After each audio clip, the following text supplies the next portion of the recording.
সাগর block Trinamool কংগ্রেসের সাধারণ সম্পাদক, দলের একজন সাধারণ কর্মী। আমরা মূলত একটি ব্লক কেন্দ্রিক সংগঠনের কর্মী হিসেবে কাজ করি।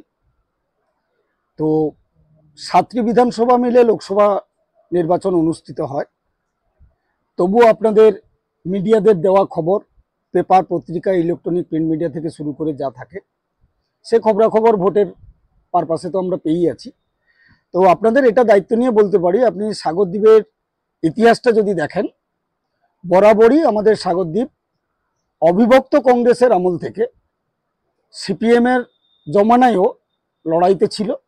পরবর্তীকালে পরিবর্তনের বাংলা মানবিক মুখ্যমন্ত্রী মমতা বন্দ্যোপাধ্যায়ের হাত ধরে পরিবর্তনের মামাটি মানুষের সরকার তৈরি হওয়ার পর থেকে ধারাবাহিক এবং ঐতিহ্যের সঙ্গে পরপর আরো বেশি করে সাফল্য তৃণমূল কংগ্রেস পেয়েছে মমতা বন্দ্যোপাধ্যায়ের উপরে আস্থা রেখে।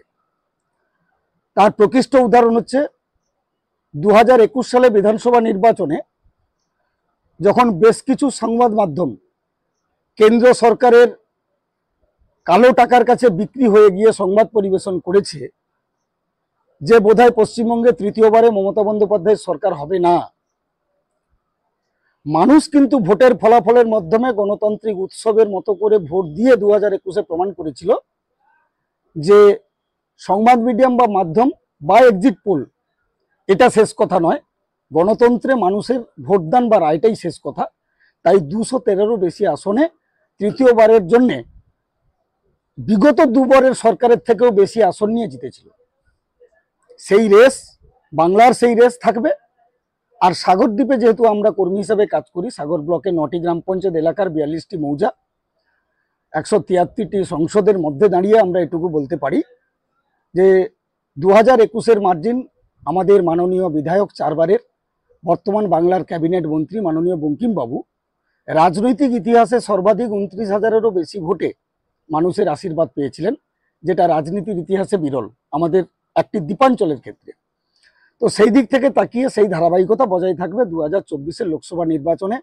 দলের প্রার্থী তরুণ তুর্কি যুবনেতা, আমাদের স্বপ্ন প্রত্যাশা বাপি হালদার, এই সাগর বিধানসভা থেকে ভালো মার্জিন এবং আমার কর্মী হিসেবে আত্মবিশ্বাস নিয়ে বলতে পারি যে 2.5 লক্ষের ব্যবধানে মথুরাপুর তফসিলি লোকসভা কেন্দ্রের তৃণমূলের প্রার্থী বাপি হালদার সমস্ত মিডিয়া এক্সিট পোলের দেখানো এই ফেক নিউজকে উপেক্ষা করে জনগণের রায়ে আগামী 4 তারিখে ফলাফল প্রমাণ করবে।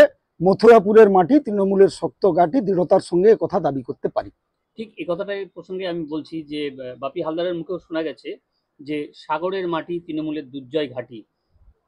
এই যে দীর্ঘ আড়াই মাস টানা পরিশ্রম, আজকের দিন অর্থাৎ 1 জুনের পর 2রা জুন, আজকে কেমন ফিলিংস আপনার? দেখুন, সাগরের ক্ষেত্রে আমি এটা বলতে পারি, আমি প্রথমেই বলেছি আমরা সাগর কেন্দ্রিক রাজনীতিটা করি, সাগর ব্লক কেন্দ্রিক।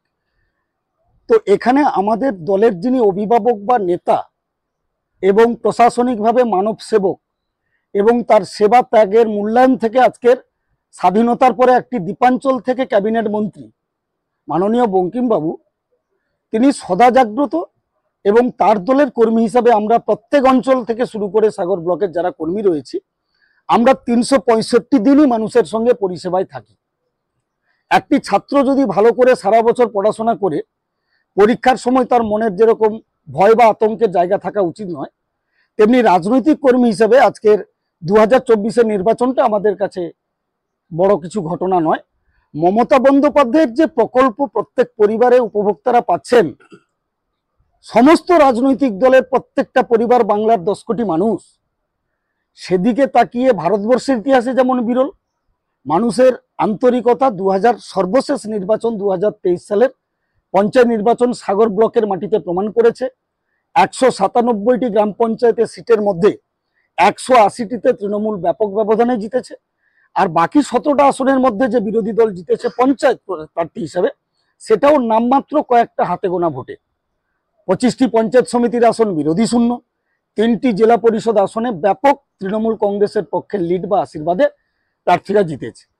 সেই ধারাবাহিকতা বজায় রেখে আমরা বলতে পারি যে সারা বছরের কর্মী হিসাবে এখানে যে পরিষেবা বা মানুষের তৃণমূল কর্মী বা দলটা যে আন্তরিকতার সঙ্গে হয়ে থাকে মানুষের সাথে, মানুষের পাশে বলে আমাদের দাবি, সেক্ষেত্রে আমরা 2024-এও তার ব্যতিক্রম হবে না। বরং প্রত্যাশা করছি যে শেষ মুহূর্তে দাঁড়িয়ে বিজেপি যে নোংরা খেলা করেছে, সোশ্যাল মিডিয়াকে ব্যবহার করে মিথ্যা আমাদের প্রার্থী বাপি হালদারকে চোর সাজানোর চেষ্টা করেছে, তৃণমূল কংগ্রেসকে চোর সাজানোর চেষ্টা করেছে, ফোনপের মাধ্যমে মানুষের বিবেক মনুষ্যত্বকে কেনার জন্য গণতন্ত্রকে হত্যা করে টাকা দেওয়া হয়েছে, রাতের অন্ধকারে সুরা সহ নানা রকম যোগসাজশ করে নোংরা রাজনীতি করা হয়েছে। তারা করতে বাধ্য হয়েছে বিজেপি এই কারণে, কারণ তারা 365 দিন মানুষের সঙ্গে থাকেন না। সিজন ব্যবসায়ী বা সাইরা পাখির মতো একটা সিজন নিয়ে ভোট এলে তারা মাঠে আমদানি হন। অতএব সেটা মানুষ নেবে না, কারণ শিক্ষিত ব্লক, 96% শিক্ষিতের হার দক্ষিণ 24 পরগনার ব্লক হিসেবে সাগর ব্লক আজকে সরকারিভাবে প্রমাণিত পরীক্ষিত। অতএব সেই শিক্ষিত ব্লকে দাঁড়িয়ে যতই প্ল্যানিং করুক না কেন বিজেপি, তার প্রতিফলন কিন্তু ভোটের বাক্সে পাবে না। 365 দিনের সাথী হিসেবে তৃণমূল কংগ্রেস আর মমতা বন্দ্যোপাধ্যায়ের বিকল্প বাংলায় নেই, ভারতবর্ষেও নেই বলে আমরা মনে করি। তার হাত ধরেই, তার হাতকে শক্ত করার জন্য জোড়া ফুলের পাশেই থাকবে সাগর ব্লক তৃণমূল কংগ্রেস এবং আমজনতা। এক্সিট পোলকে বাদ দিলে আপনার দীর্ঘ রাজনৈতিক জীবনে কি মনে হচ্ছে এবারে রাজ্যে কটা লোকসভা আপনারা দখল করতে পারছেন? রাজ্যে সর্বনিম্ন 28, যাকে 28 বলছি আমরা, একদম খুঁটিনাটি পরিসংখ্যানে আমরা কর্মী হিসেবে এটা মনে করি, যেটুকু আপনাদের মাধ্যমে খবরাখবর পেয়েছি এবং সাংগঠনিক স্তরে যোগাযোগ রেখে যেটুকু জেনেছি, যে 30 পেরিয়ে 31-32 হলেও আশ্চর্য হওয়ার মতো কিছু নেই। তবে আমি ব্যক্তিগত কর্মী হিসেবে দৃঢ়তার সঙ্গে বলতে পারি 28-এর নিচে আসন হওয়ার কোনোভাবেই সম্ভাবনা বাংলাতে নেই তৃণমূল কংগ্রেসের। দীর্ঘ রাজনৈতিক জীবন পেরিয়ে এসেছেন, কিন্তু একদম আমরা যেটা দেখলাম এই লোকসভার মমতা ব্যানার্জি নিজে স্বপনদার নাম বলছে, এটা কত বড় পাওনা? কর্মী হিসাবে বড় প্রাপ্তি। 1998-এর ছাত্র জীবনের সুন্দরবন মহাবিদ্যালয় কাকদ্বীপ কলেজ থেকে আমাদের কর্মীর পাঠ পড়া। যে বছর মাননীয় মুখ্যমন্ত্রী আজকের আমাদের দলনেত্রী জনগণ অধিনায়িকা মমতা বন্দ্যোপাধ্যায় 1998-এর 1 জানুয়ারি বাংলার রাজধানী কলকাতার পাদদেশ শহীদ মিনারে দাঁড়িয়ে এই হিন্দু মুসলমানের মিলনৈক্যের জোড়াফুল প্রতীক নিজে হাতে এঁকে দলটি তৈরি করেছিলেন। সেই বছর থেকেই আমরা ছাত্র পরিষদের সঙ্গে রাজনীতি করার সুবাদে যুক্ত। দীর্ঘ বছরের সাধারণ দলের কর্মী সমর্থক হিসেবে দলকে ভালোবেসে কাজ করেছি।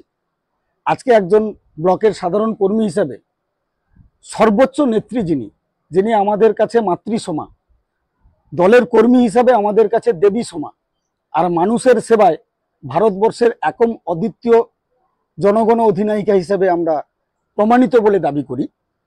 সেই মমতা বন্দ্যোপাধ্যায় যে কতটা গ্রাস রুটে সাধারণ কর্মী সমর্থক, তার যে পরিবার, সন্তান, ভাই, বন্ধু, তিনি যে কতটা ভাবেন, এর থেকে বড় প্রাপ্তি হয় না।